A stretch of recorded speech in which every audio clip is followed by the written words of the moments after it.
right? So I'm on his brother's word.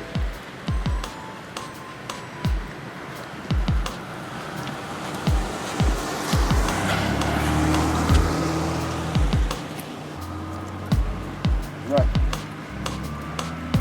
Yeah. I'm just speaking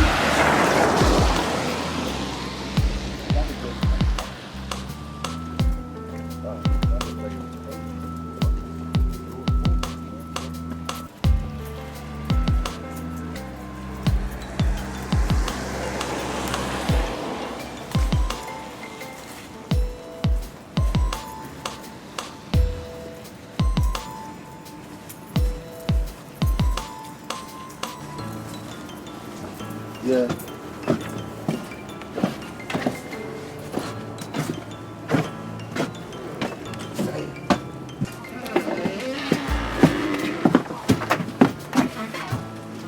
Right. Right. I am Big the Chin, excited about having you being a part of the PTA.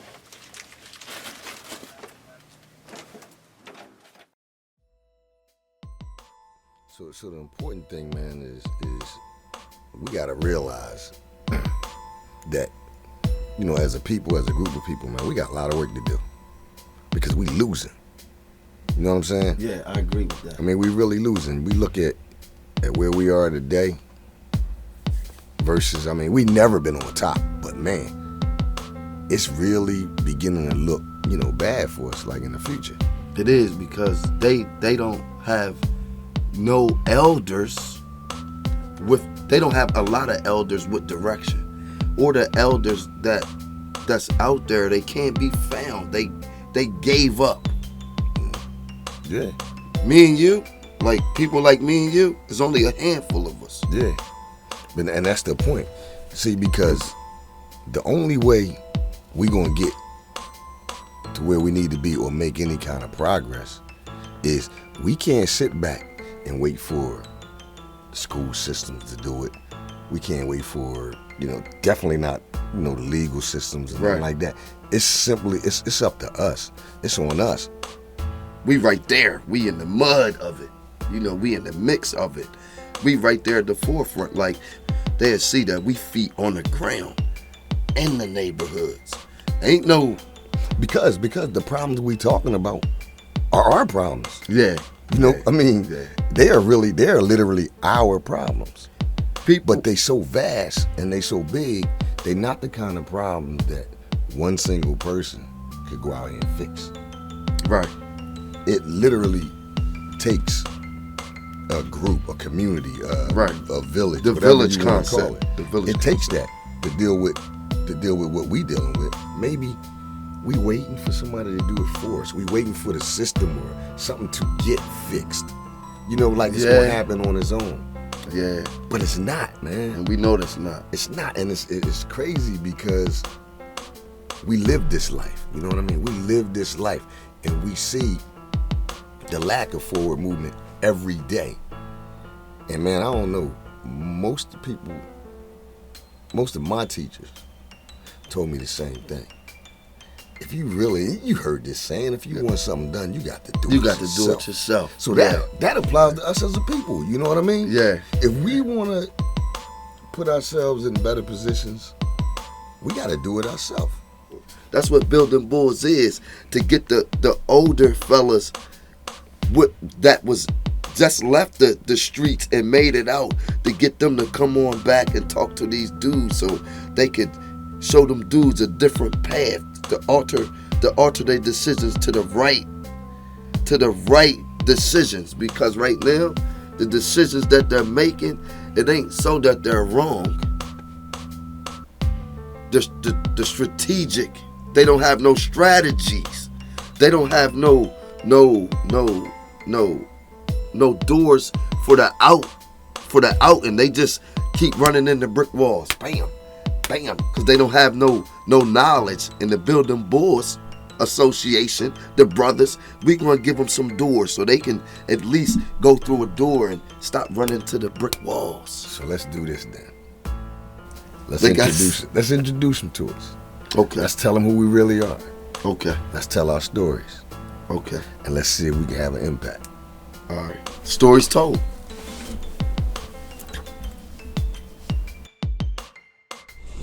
All right, my name is Adonis Randolph.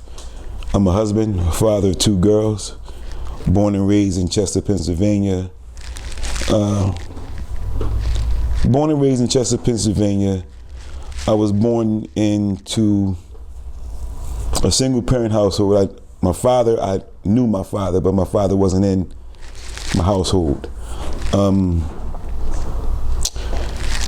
My mother got involved with another man who was my sister's father, and because I wasn't primarily his child, he had some animosity towards me, and animosity towards my father, I guess because he was with my mother in the beginning, you know what I mean?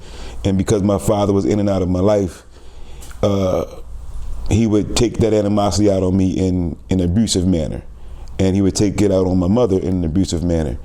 So I grew up in a household of domestic violence,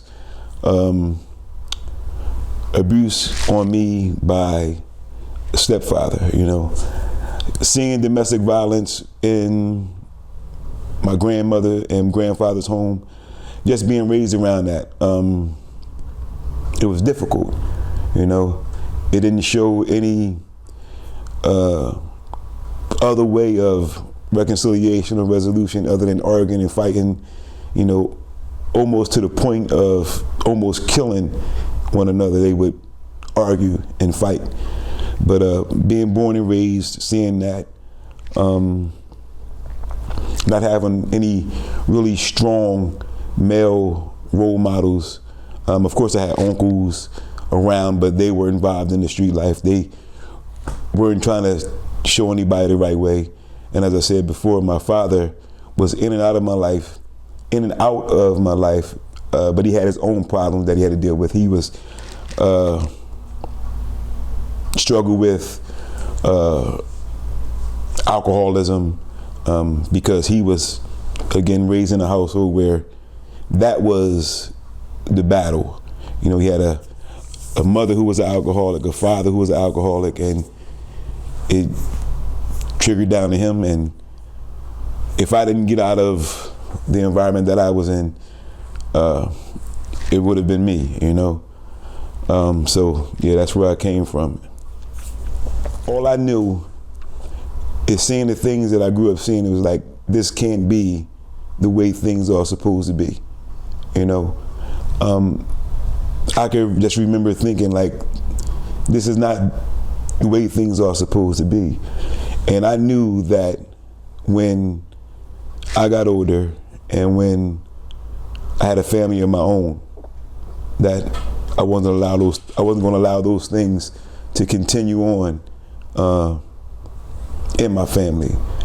I can remember even being involved in my teenage years, hanging with the crowd I was hanging with. When it came to the point of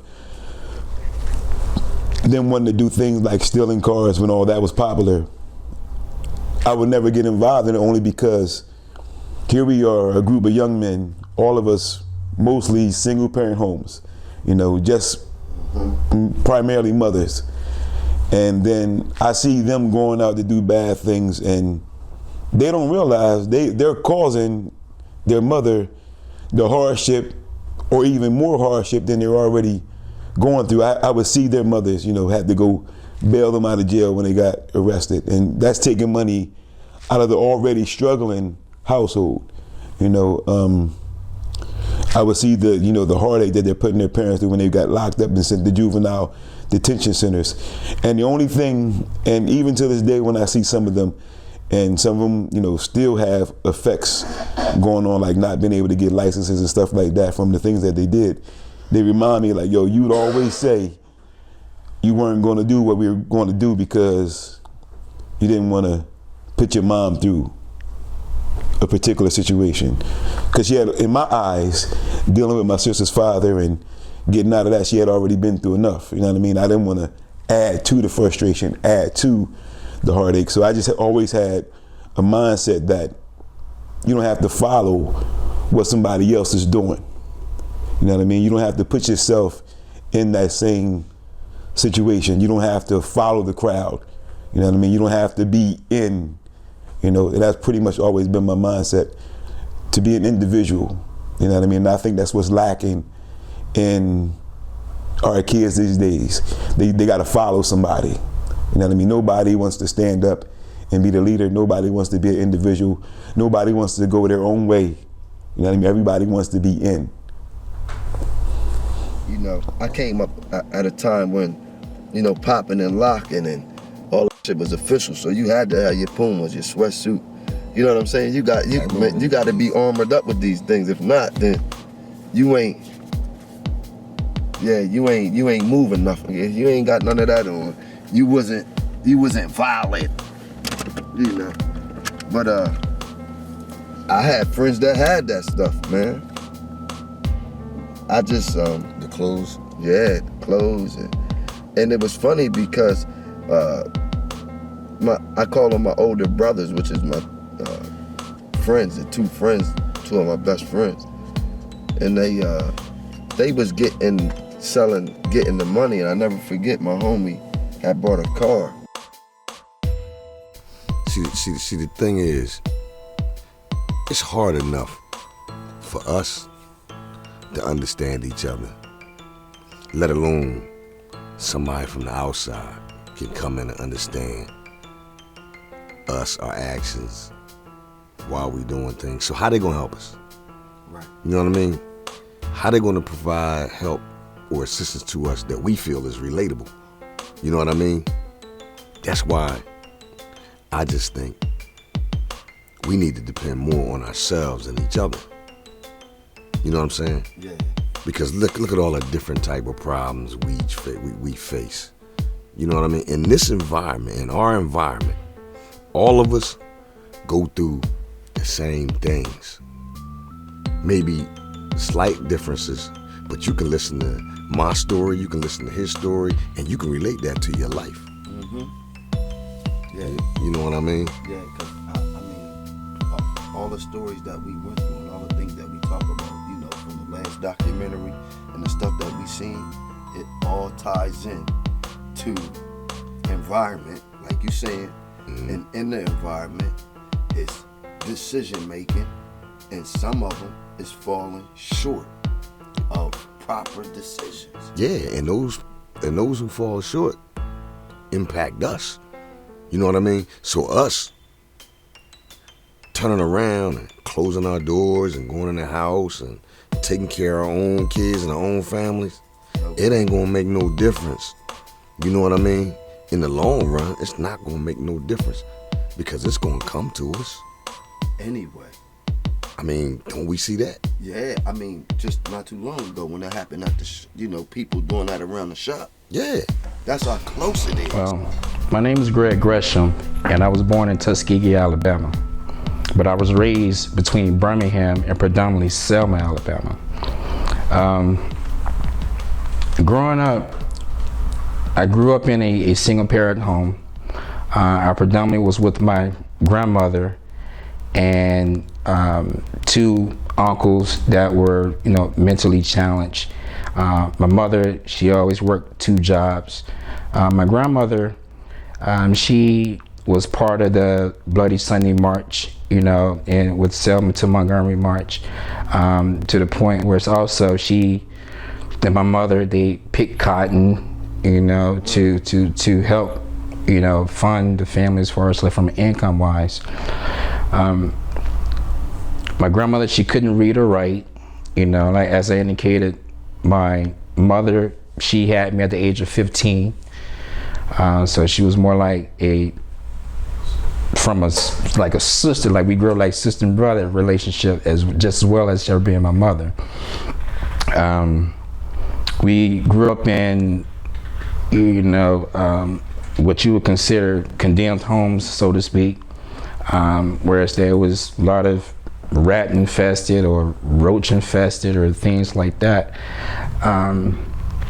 We grew up, pretty probably not realizing exactly how I was living, because as a kid you really didn't really see those type of things or understand, you know what I'm saying, the way that we was growing up, you know. But was raised, you know, I grew up on, you know, the at that time powdered milk from social services, government cheese, you know. So life at that time, I used to be kind of, you know what I'm saying, shy, and actually to a certain degree still am, but I was always embarrassed with, you know what I'm saying, how I was living to a certain degree, because some of my peers, you know, they would, you know what I'm saying, they grew up in some of them grew up in 2-family households, and they was living a little bit better than I was. And so I was always embarrassed with, you know, seeing the way I was addressed. But, you know, my mother, she can only do what she was able to do at the time. You know, she tried to engage me with different things like building blocks, you know what I'm saying, like say for architectural standpoint, art supplies, because I used to love to draw, and which I had one of my mentally challenged uncles who couldn't really speak that well, but he was like a father figure to me, because my father, even though he was around, he wasn't around. So I had to take on, or I didn't have to, but I looked to my other friends as their parents or fathers as a father figure to me, whereas, you know, I would, one of my friends, you know, saying dad, who got him the football, so he, you know, introduced me into getting to football or, you know, martial arts and stuff like that. But it wasn't the same, because I always wanted that my father to be around, just as well as like these other peers that I had, so to speak, who had father figures around. So it was kind of difficult, I mean, really. But even growing up in the state that we were, and like I said, in some cases where that I leaned towards a lot of my friends who didn't have fathers, so cause it seemed like we was able to relate to a certain degree. And in a sense, we kind of established a brotherhood. So regardless that we supposed to have, you know, consider each other as like friends, we looked at each other like brothers. And that's what we established, somewhat of a brotherhood.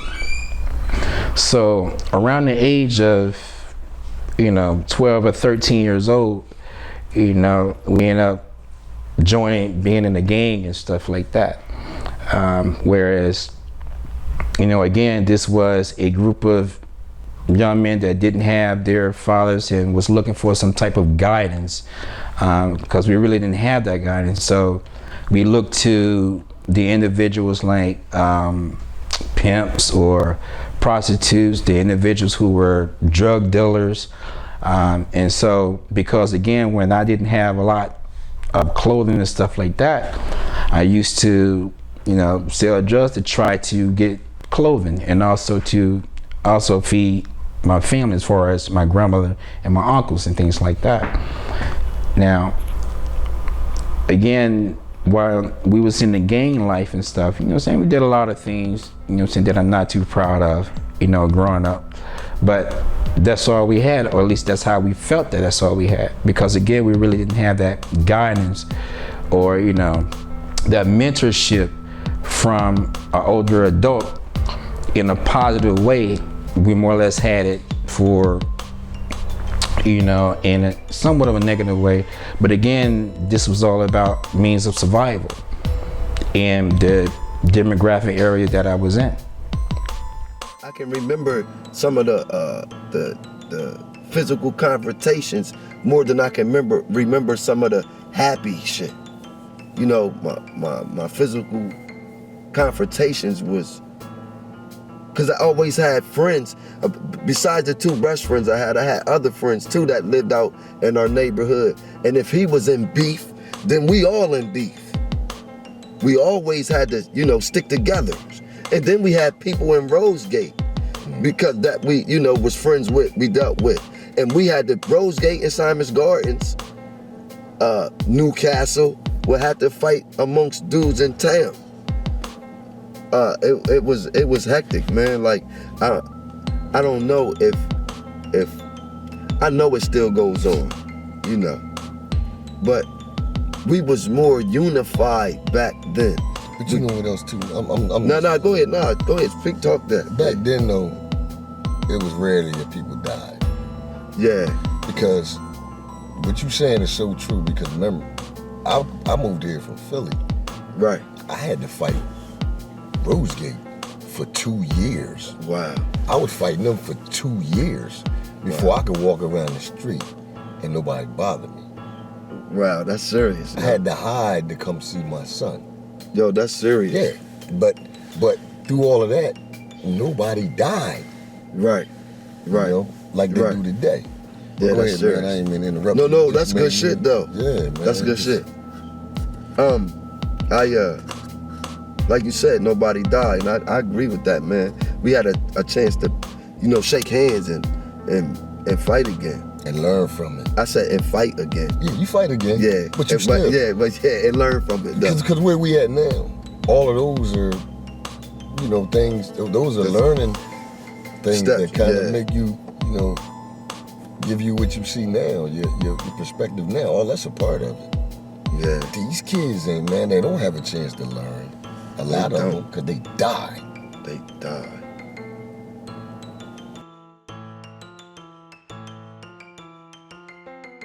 Yeah, it's real close. People have to, if they not looking at that, there's not too many shootings happen in that area.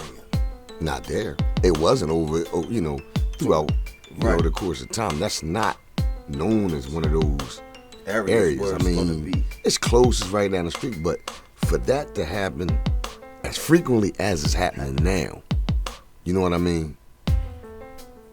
It's coming to the doors. It's getting ugly, and it's not. It's out of control. It's out of control, and I only say that because when you got people carrying guns, running up on you, and shooting, you know, at you, that's a war zone. There's no more. We're fighting and it's gonna be cool and, you know, I get at him tomorrow. Nah, these mugs they aiming it, and they've been doing it. It's just now that every area is infected. Yeah. So we gotta go out there. It's our duty to go out there. Yeah, ain't nowhere you gonna walk around where it's not no infection. No, I mean, you think about it. Why should we not get involved? Why should we allow our environment to be something that we gotta duck, dodge, and move, you know, avoid, you know, stuff? Why should we have to live like that? Right now we're living like that because we've accepted it. You know what I mean? We've accepted it. Oh, those ain't my kids. Yeah, my kids in the house. I'ma mind my business. Yeah, but your kids in the house, but your kids got to go outside. Got to go outside. I seen people shelter their kids, and then when they go outside, they're not prepared for none of that stuff. No, they not prepared for that. They don't got no idea. The girlfriend that they got running over top of them, their friends is taken from them because they don't have no knowledge of being outside in the big world. Yeah. In the big world. I asked a young boy last night that was playing ball. I asked the young boy, I said, why do you come here to play ball? You know what his first thing he said to me was? Because it's safe. Wow. Because it's safe. Yes. That's what he said. He said, because it's safe. Oh my God. So what does that mean when he says that he comes here because he feels safe? That means he don't feel safe at home. Wow. You know what I'm saying? Yeah. That means he don't feel safe at home. Yeah. There's a problem when you gotta go outside of your own home to feel safe. Where the threats that you feel are most relevant to you are the threats that come from inside your own home. These communities are home. Right. You know what I'm saying? Yeah. this community is our home. And we can't relax and walk down the street to the store. You know what I mean? Yeah. And that's. I'm just stunned. Talk about when I first started getting better. Imagine having a good home, food, loving parents, anything you want. However, due to what behaviors you're displaying and what you're caught up in, you were afraid. You're not afraid, you just wouldn't go home. So what I'm saying is what I used to talk about early on, I was homeless with a home. If you understand where I'm coming from. I was homeless with a home. So by me going through that process, an individual, I was in Riverside Projects one morning, 30 and everything, still thought I was cute. This young lady, now I thought she looked worse than I did. She said, "Boy, you need to go home. You look like shit." I had a couple friends, you know what I'm saying? And we would go up there, they would be playing basketball. And, I don't know, man, it was like a daycare, you know? My mom, they'd go up to the boys club. And I'm gonna show y'all where I'm at, where I live at. I live in a community right next to Rose Gate. You know, they used to have paths and, you know, we used to go through the path, go over Rose Gate, come back from Rose Gate, come back to Simon's Gardens. You know, as kids, man, it was always something to do. But as y'all see now, it's getting dead. But I ain't even gonna go there. I just wanted to go ahead and tell y'all, it started with me. I would say, were the ages I can remember. Not that I can't remember the younger ages, but I want to start off where I really remember when changes started taking place.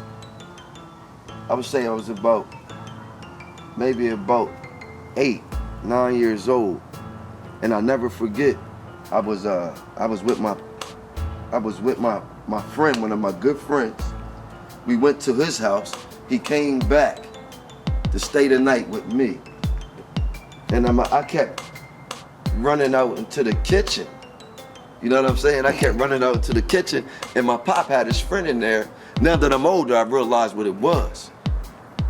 And they had all this stuff on the table, you know what I'm saying? When you go in the room, you come back in here, you're not getting none of your Christmas stuff. I remember that, you know what I'm saying? That was the first time I ever seen drugs in a household.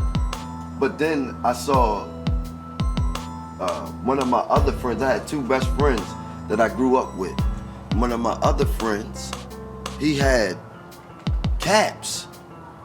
And I was young, you know what I'm saying? Like, I don't really know what it was, but my other friend's family was heavier in the drug game than my family was.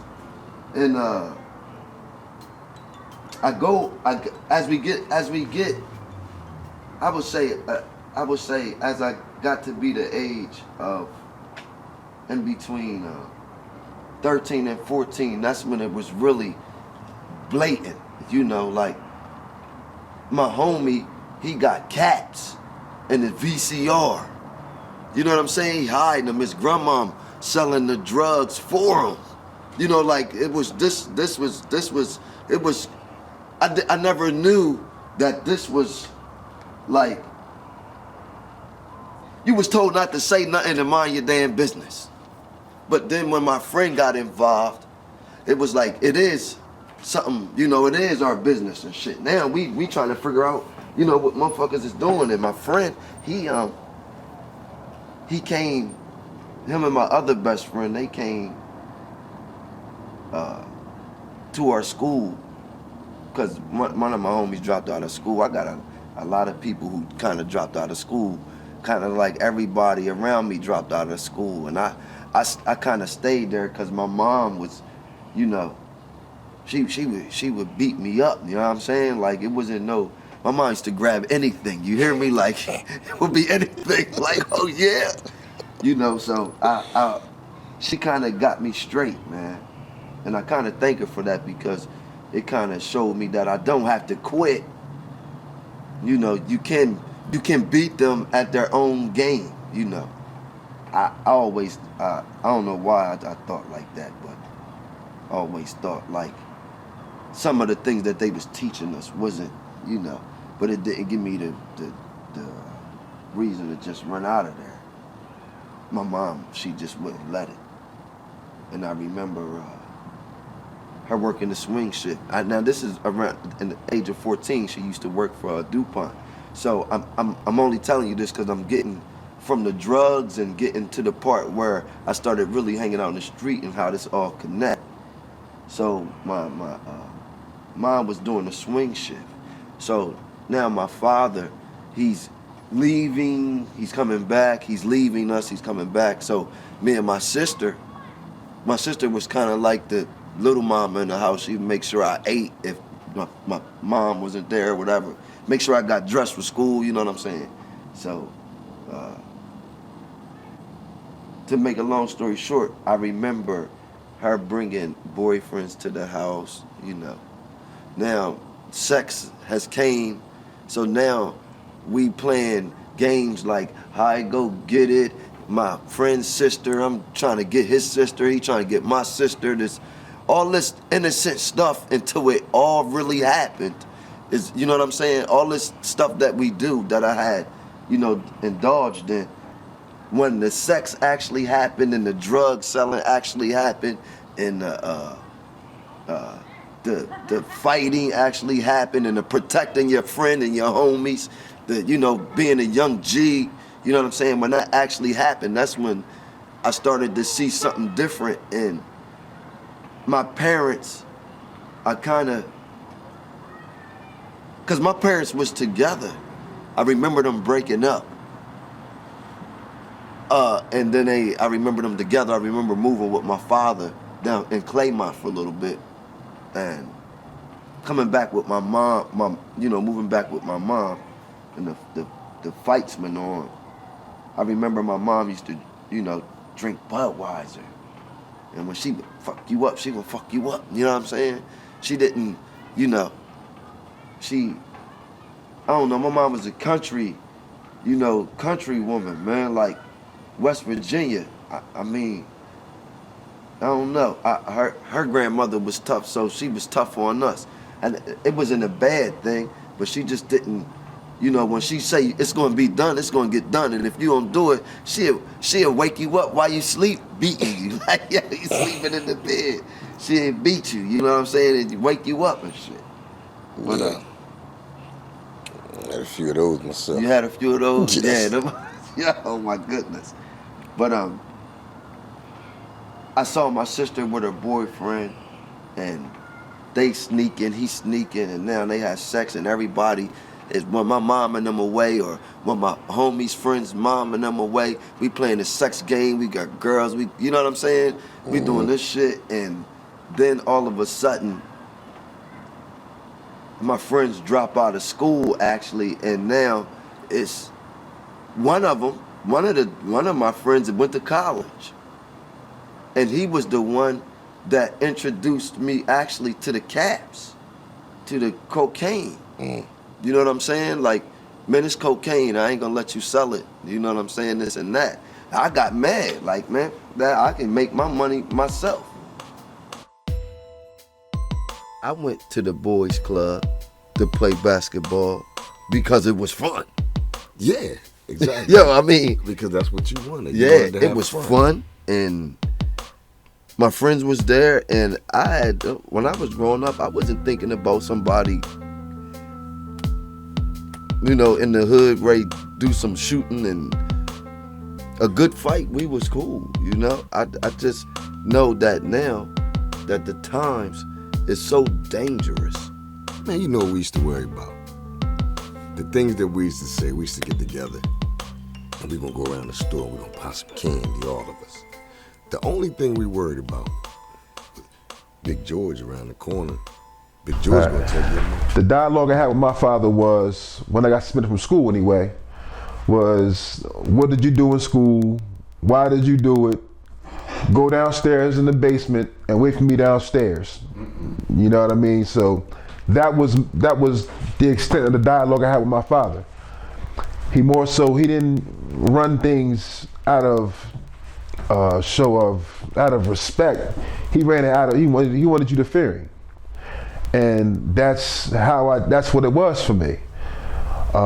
Anything I tried to do, you know, like my friends, some of their dads was always like the community dad. Played video games with everybody, played catch, kickball, basketball. I didn't have that. So I yearned for that forever and a day. But then as I grew older, my yearning turned into hatred. So, you know, my mother and father never did drugs. Nobody shot dice, gambled, got high, drunk, none of that stuff. My mother was a Christian 100%. But it was one of those things where, because my father and I had no dialogue or no real relationship, it caused me to doubt myself and who I was as a young man. One day, as a junior in high school, my father came up to my school because me and my sister had got into it. And we got into it. She was like 13. I was 17 at the time. And she was smelling herself. And she jumped up in my face. She was his favorite. Nothing I ever did in life was gonna ever, I felt like would ever get his approval. One day we got into it real bad, and I kind of snapped out, and I tossed her down the steps. One of the worst things I could have ever did, and I apologize every time I think about it. I always just call up and say, you know, I apologize for what I did 23, 24 years ago. But this is one of those things where I snapped out. He came up to my school. I was a junior at Howard. Pop came up to the school, and he said, you know, what happened? I told him what happened, and I was cocky because I was bigger than him. I said, you know, I'm feeling myself, and he said, you want to go upstairs? We went upstairs in the bathroom, we tussled. He got me. He sunned me in that bathroom, and I was on fire. But it was one of those things where I was so mad, a tear came down my eye, like, I can't believe that this little guy beat me. And then he said, you want to go, you done yet? I said, nah, I ain't done. So then we went to Eden Park. And it was even worse. You know what I mean? So I say that to say, a lot of times we really don't know our parents' whole stories. Some of us are lucky to learn a little bit. I didn't learn that my father, first of all, that my dad really wasn't my biological father until 3-4 years later. I didn't realize that man that raised me, his father walked out on them whenever they got sick, well, the wife got sick, because there was 8 of them. So his dad would walk out on them when the wife would go into the hospital. They would be put in different foster homes. So in all actuality, by him staying there, he thought and felt like he was doing a better job than his dad did.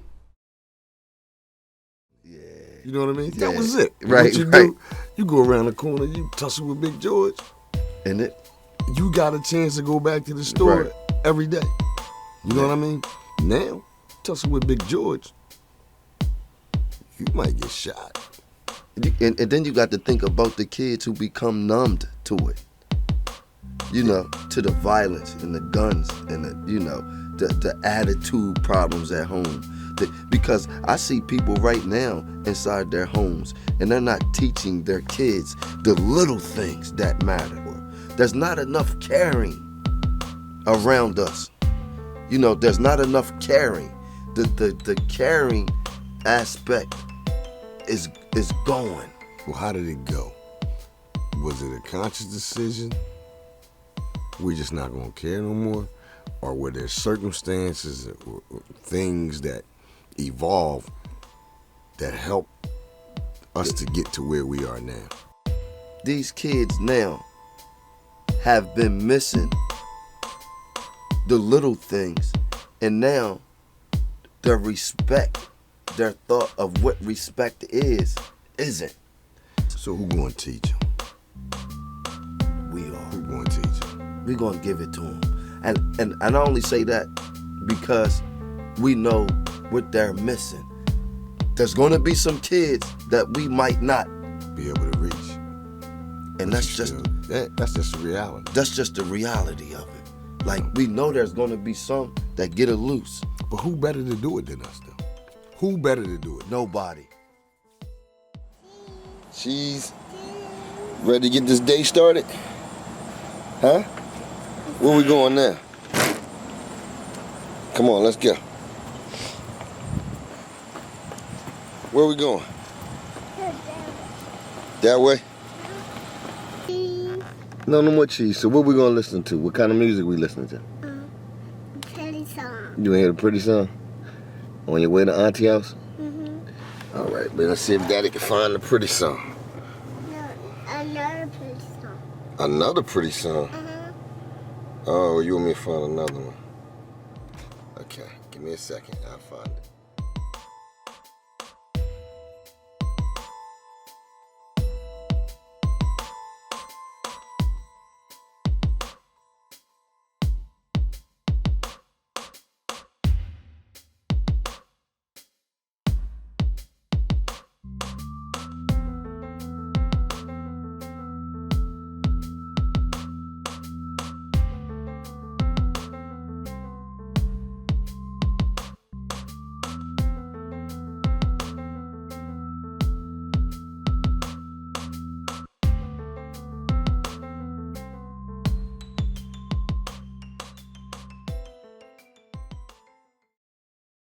It's like being in the gym and you see a guy, a person on the bench trying to push this weight up off of him, but it's too heavy and he's stuck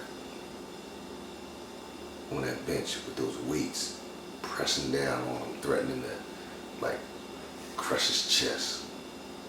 So you go over there and you try to help him, but it's too much weight for you to pull up off a person by themselves. You need their help, but they got nothing left. So you frustrated because you can't get it up off of them without their help. And it seems as though they got nothing left. That's what it feels like sometimes when I'm out here doing what I can to try to help, these kids. It feels like they got nothing left. But see,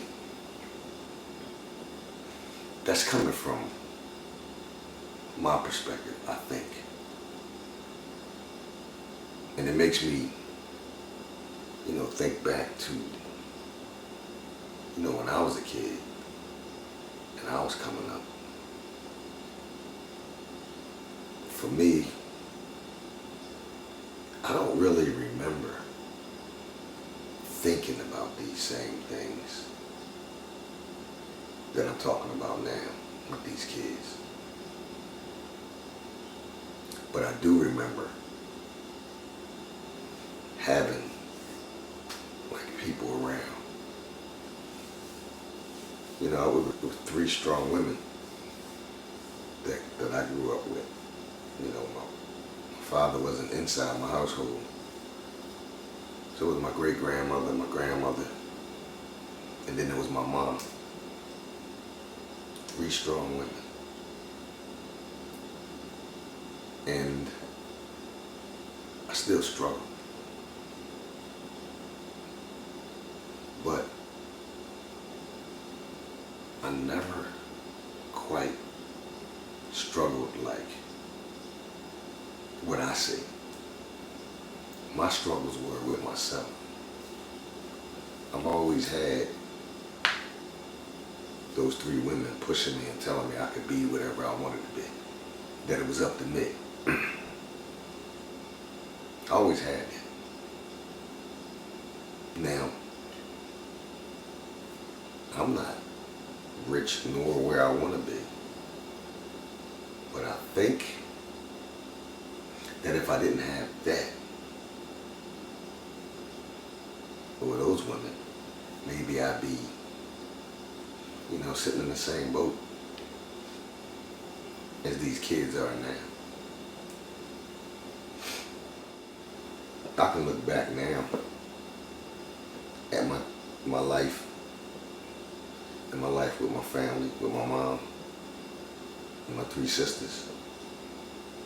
And now as an adult, I can really appreciate what she tried to do for us, what she did for us, and what she tried to do for us. And I can appreciate how hard that was for her, being a single mom, raising 4 kids, by herself. She always told us that she wanted us to be better than her. She wanted our lives to be better than her life. And when I think about the knowledge and stuff, this knowledge, information, resources that are missing in the lives of these kids that we try to focus on now, I think about her, and I think about what she did give us, and I know that she gave us what she could. Now, as sitting here, a grown man, I realize that there are a lot of things that I did have to learn on my own.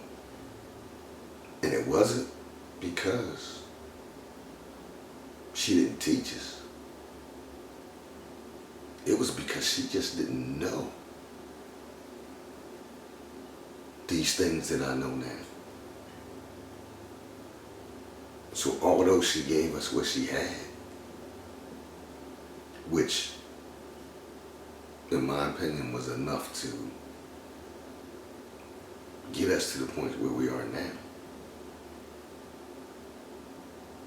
there was so much more that she herself didn't know. My mom, her daily struggle was to not let us know that we were poor. And I think she did a good job of that, because I didn't realize that we were actually poor until I was maybe a teenager or close to it.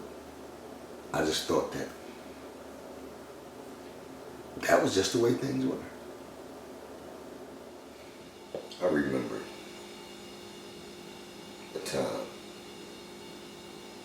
when my oldest son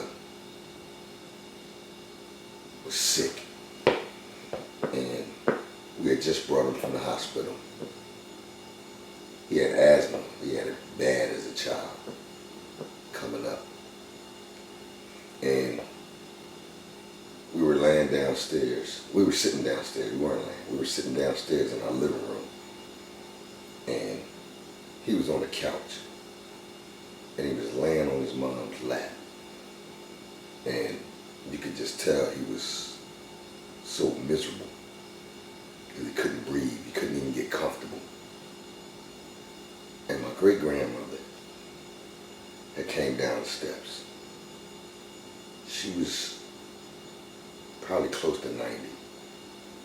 So 88, 89, somewhere around in there. And she looked at him. And she asked us, she said, "How is he?" And we said, "Well, we just came from the hospital." And we explained everything to her. And we told her, he had just taken his medicine. So it's going to take some time for him to maybe start feeling better. She came over there and she picked him up. I can't remember how old he was. I think he was maybe 4. picked him up. And this almost 90-year-old lady put him in his arms, put him in her arms, and she carried him up the stairs to the second floor where her room was. When she got to the top of the stairs, she called downstairs and she told me to come here.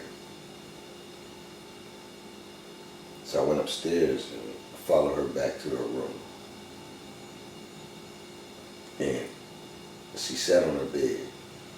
She propped the pillows up behind her because she knew that if she laid down with him, that wouldn't be comfortable for him. So she set him up. And she said, Eddie, come here and sit on the end of this bed.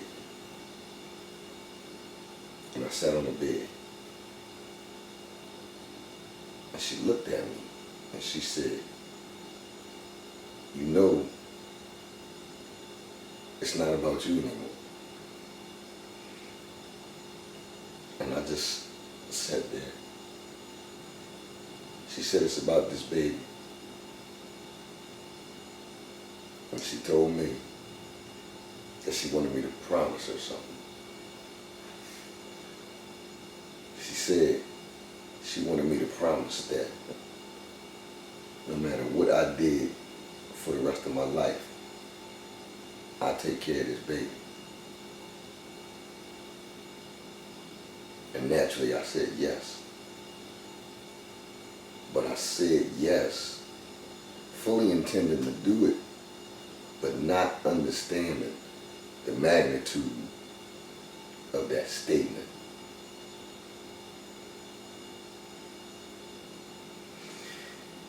She died not long after that.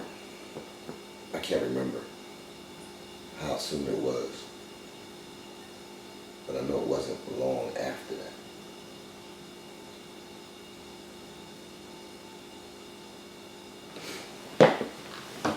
Excuse me for a minute, but I gotta say this.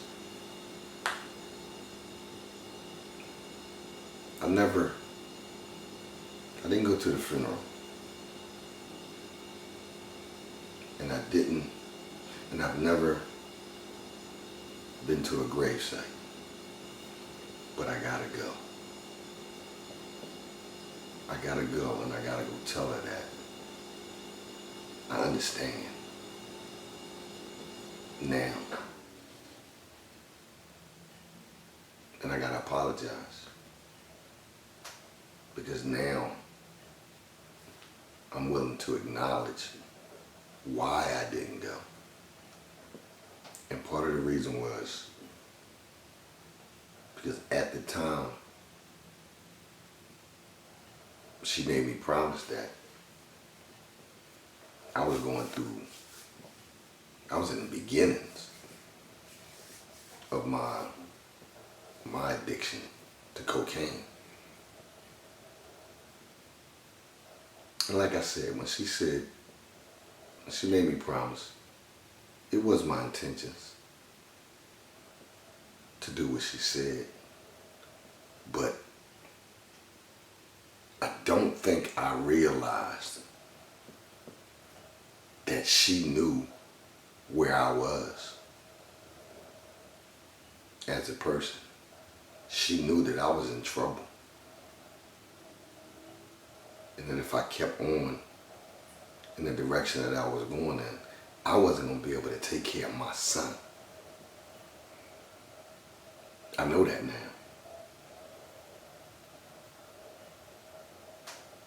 So I have to find where she's buried at. And I have to go there and I have to say those things to her. But I was in my prime in those 80s that I talked about. And that cocaine epidemic, it didn't spare me.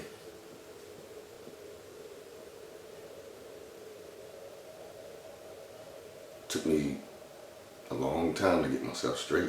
Well, it seemed like a long time then.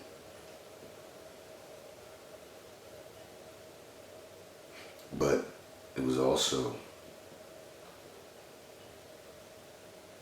that same promise that was a part of me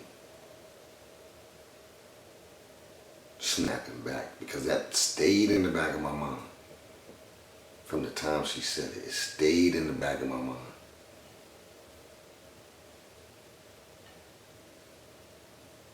And I realized that I wasn't doing that on my son's birthday. I don't remember the exact age it was, because I don't remember how soon my grandma passed after that. But I remember on his birthday, I had been gone for about 2 or 3 days on a binge, and I had ran out of money. So I had to stop by the house to get some more money. When I pulled up, I didn't even park the car. I double parked, because my intentions was to run in the house and run back out. And I was hoping that I didn't see anybody or anybody saw me. But when I pulled up, my son came running out the house on his birthday with a football that I had got him for that birthday. And he ran down the steps and he saw me getting out the car. He met me on the sidewalk. He said, Dad, come on, let's catch. I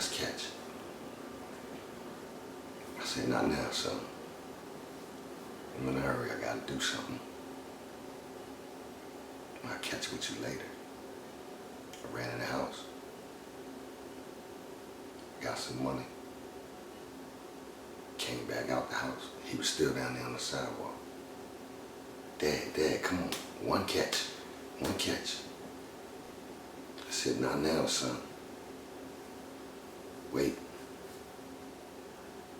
I'll play with you when I come back. And I got in the car. And before I pulled off, I looked over on the sidewalk. And he was standing there on the sidewalk. He had this football that was big as his body, and he was holding it the long way.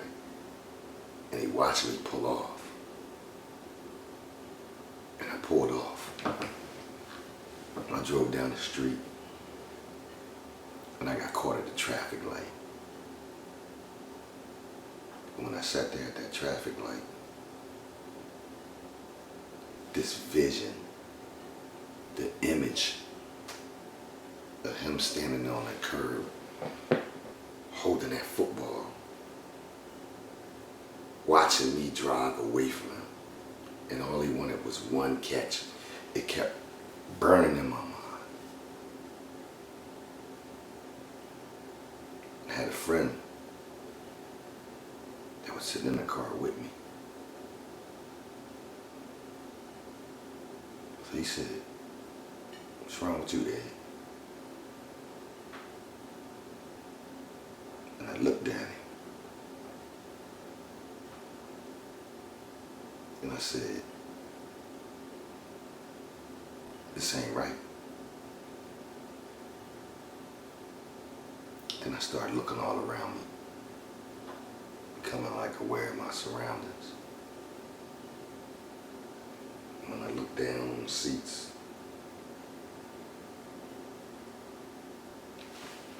all around me was nothing but powder. It was cocaine that I had tried to put up my nose all night. But my nose was so swollen and torn up on the inside that I couldn't get no more in. And I looked and I'm like, what am I doing?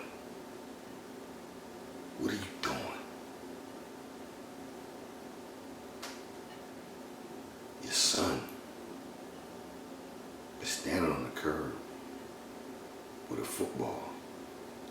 And all he wants to do is play catch with his dad.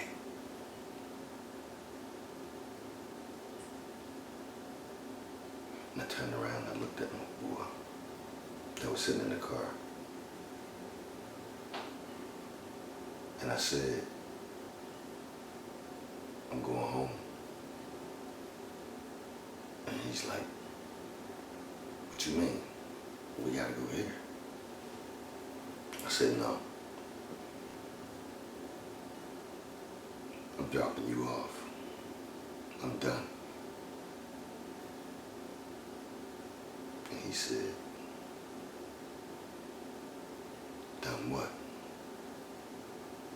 I said, done living like this.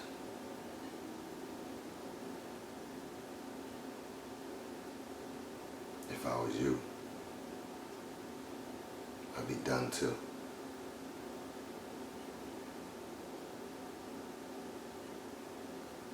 And I took him home, dropped him off, came back home, and I played football with my son. And after that, I played football with my son for years. It's gonna be obstacles. And the way I countered my obstacles was just hit them head on. You know, before I hit them head on, I let it boggle me. But me being the person that I am, I was always a fighter. I always took my words and wrote them down so I could understand what I was going through, so I could comprehend what I was going through. Because most of us, like they say, you can read, but you can't comprehend. So we have to comprehend our problems, our hurdles, not only just see them and, think that we got a grip of them. We have to really look at our problems. And I really took the time to look at them when I would write them down. It was like a sense of therapy. So me writing my problems down, making my music was my escape to some of the harsh realities that I dealt with. That's understandable. But what we looking at, that's understandable for on an individual level. Right. But we looking at a broad level. In the whole. We looking at the whole level. You know what I'm saying? So my main objective, and I hope that all of us that's involved with this main objective, is to let people see who we are. We people, just like these, the kids and the younger folks that we're trying to talk to, got issues and problems. We people who grew up through issues and problems, with our own issues and problems, and we still have those same issues and problems today. But despite the fact that we're dealing with our own issues and problems, we understand that only dealing with our own issues and problems really won't solve our issues and problems, because we got to deal with the ones that we deal with on a broad level. Right. So that's what we are, man. That's why we're here, and that's why we're making this film.